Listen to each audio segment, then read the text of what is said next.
Hi hello welcome to BVR TV news. ఈరోజు మనం వరంగల్ జిల్లాకు చెందిన రాయపర్తి మండలానికి రావడం జరిగింది. ఈరోజు మనతో పాటు బీజేపీ సీనియర్ నాయకులుగా ఉన్న కూన యాదగిరి గారు మనతోటే ఉన్నారు. యాజ్ ఎ సీనియర్ నాయకులుగా వాళ్ళు ఏం చెప్తారో వారి మాటల్లోనే అడిగి తెలుసుకునే ప్రయత్నం చేద్దాం. నమస్కారం సార్, బాగున్నారా? నమస్తే అండి. ముందుగా మీరు వరంగల్ నుంచి రాయపర్తి నుంచి పెరికే గ్రామానికి వచ్చిన బీవీఆర్ న్యూస్ వారికి థ్యాంక్స్. ముందుగా నమస్తే అండి. ఓకే సార్, 40 సంవత్సరాల రాజకీయ జర్నీ గురించి మా యొక్క బీవీఆర్ ఛానల్ గురించి చెప్తారా? చెప్తామండి. నేను మామూలుగా 1984 నుంచి మామూలు కార్యకర్తగా ఉన్నా. అప్పుడే నాకు ఓటు హక్కు వచ్చింది. అప్పుడు మాకు ఎమ్మెల్యేగా టి రాజశేఖరరావు గారు ఉన్నారు. ఆ తర్వాత ఒక 3-4 ఇయర్స్ తర్వాత మండల కార్యదర్శి చేసిన. ఆ తర్వాత మండల అధ్యక్షుడు యూత్. ఆ తర్వాత జిల్లా కార్యవర్గ సభ్యునిగా చేసిన. ఆ తర్వాత అట్లనే పార్టీకి తిరుక్కుంటూ వచ్చిన. అసలు స్టార్టింగ్ అయితే ఆర్ఎస్ఎస్ క్లాసులో కూడా కొన్ని రోజులు ఇంటర్మీడియట్ కాలేజీలో ఉన్నప్పుడు పోయినాము. అట్లా అప్పుడు జనసంఘం అని చూసినాను. తర్వాత అయోధ్యకు పోయినాము. అప్పుడు చీలావల్కలు వేసినప్పుడు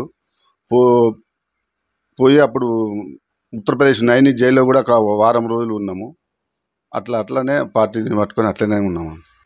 ఓకే సార్, ఈ 40 సంవత్సరాల జర్నీలో బీజేపీ పార్టీ మిమ్మల్నిగా గుర్తించలేదు.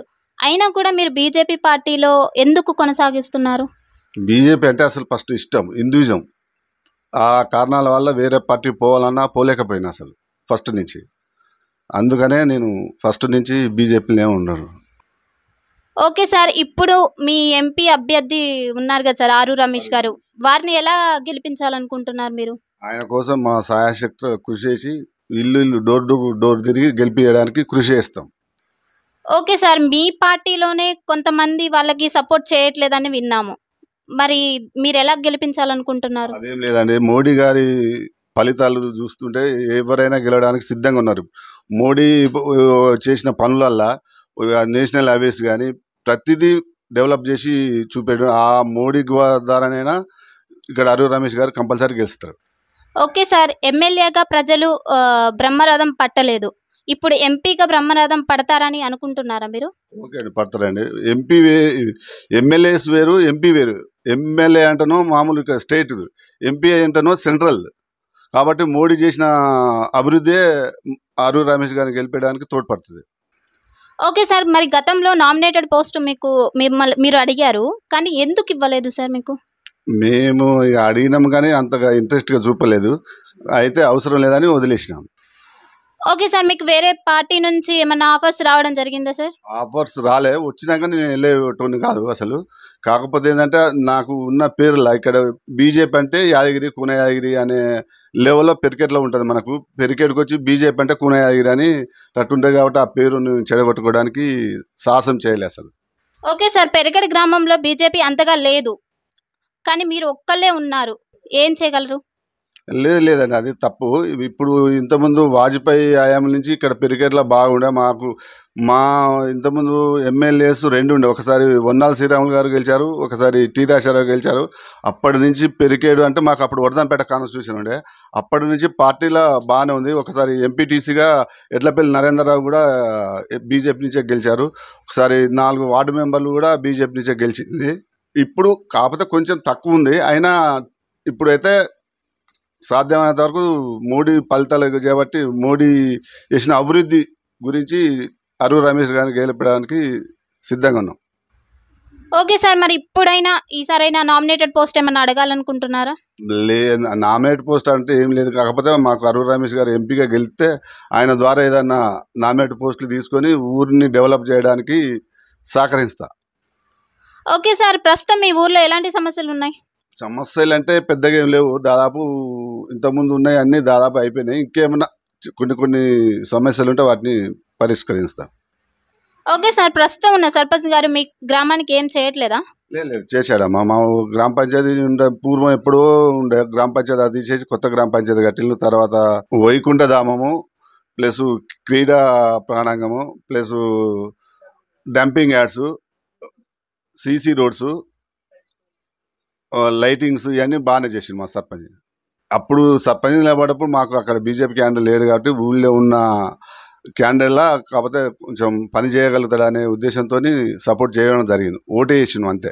ఓకే సార్, మరి ఈ ఎంపీ ఎలక్షన్ సందర్భంగా మీకు ఎలాంటి బాధ్యతలు ఉన్నాయి? నాకు ఇప్పుడు ప్రస్తుతం అయితే విలేజ్ బూత్ కమిటీలు ఉన్నాయి. మా బూత్ కమిటీ 186 ఉంది.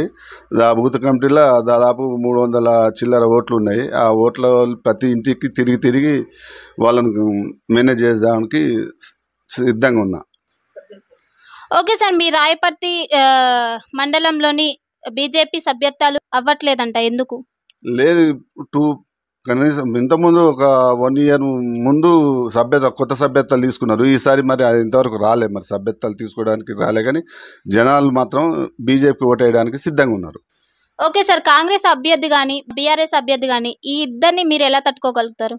తట్టుకునే మోడీని చూసి మోడీ చేసిన డెవలప్ గురించే వాళ్ళు అసలు మాకు పోటీయే కాదు అసలు ఇప్పుడున్న సిచ్యువేషన్ అయితే. ఓకే సార్, కాంగ్రెస్ పార్టీ 100 రోజుల పాలన పూర్తి చేసుకుంది. దీనిపై మీ అభిప్రాయం ఏంటి? అసలు వాళ్ళు చేసింది ఏం లేదు, అన్ని అరిచేతులు పోయకుండా చూసింది, కానీ ఇప్పటి వరకు అయితే చేసిన పని ఒక్కటి కూడా లేదు. ఏం చేయలే అసలు లెక్కల. ఓకే సార్, బీఆర్ఎస్ అనేది హ్యాట్రిక్ కొట్టలేకపోయింది. దీనిపై మీ అభిప్రాయం ఏంటి? కొట్టలేకపోయినంటే కొన్ని వాళ్ళ వ్యక్తిగతంగా కొన్ని పనులు తప్పు చేయడం వల్ల ఓడిపోవడం జరిగింది. చిన్న దళిత బంధు అని బీసీ బంధు అని ఇవన్నీ చేయలేకపోవడం వల్ల కేసీఆర్ గారు ఓడిపోయారు. ఓకే సార్, మీ ఇప్పుడు పెరికేడు గ్రామ ప్రజలకి మీరు ఏదైనా ముగించాలనుకుంటున్నారా? చెప్పాలనేది అంటే మా బీజేపీకి అందరూ ఓట్లేసి గెలిపిస్తే బీజేపీలో గ్రామంలో ఏ సమస్య ఉన్నా పరిష్కరించడానికి చాలా కృషి చేస్తారు. ఓకే సార్, రాహుల్ గాంధీ గారిని పీఎం చేయాలనే ఉద్దేశంతో కాంగ్రెస్ ఉంది. దీనిపై మీ అభిప్రాయం ఏంటి? లేదండి, కాంగ్రెస్కి అసలు ఏ రాష్ట్రంలో ఇప్పటి వరకు ముఖ్యమంత్రులు లేవు. ఉన్నాయా 2 రాష్ట్రాలు, అది ఒకటి కర్ణాటక, ఒకటి తెలంగాణ. ఈ 2 రాష్ట్రాలతోని పీఎం కావడం అంటే ఇంపాసిబుల్ అది. ఓకే సార్, మరి ఇదివరకు కూడా పోయిన ఇయర్ కూడా కాంగ్రెస్ రాదు, ఎప్పుడు సచిన్ పాము లెక్క అని అనుకున్నారు. ఇప్పుడు కాంగ్రెస్ వచ్చింది, మరి ఇది కూడా అలానే అనుకోవచ్చు కదా?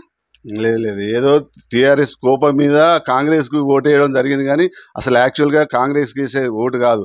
మా బండి సంజయ్ గారిని అధ్యక్షుడిగా మార్చకపోయి ఉంటే తెలంగాణలో బీజేపీ వచ్చేది.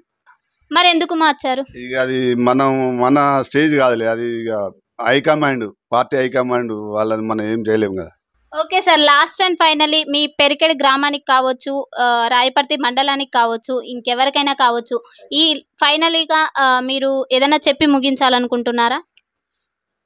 ఓకే అమ్మా, ఈ రాయపర్తి మండలం మొత్తంలో ఈసారి అరూర్ రమేష్ గారు ఎంపీగా నిలబడతారు. అందరూ అరూర్ రమేష్ గారికి సహకరించి అందరూ ఓటేయాలని, బీజేపీకి ఓటేయాలని కోరుకుంటున్నా.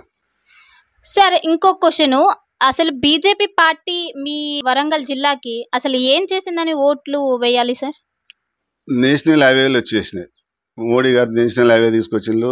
పోతే సీసీ రోడ్లు కానీ, డంపింగ్ యార్డ్స్ కానీ, పోతే గ్రామ పంచాయతీ బిల్డింగ్లు కానీ, కొత్త బిల్డింగ్లు కానీ, ప్రతిదీ మోడీ గారే చేశారు అభివృద్ధి.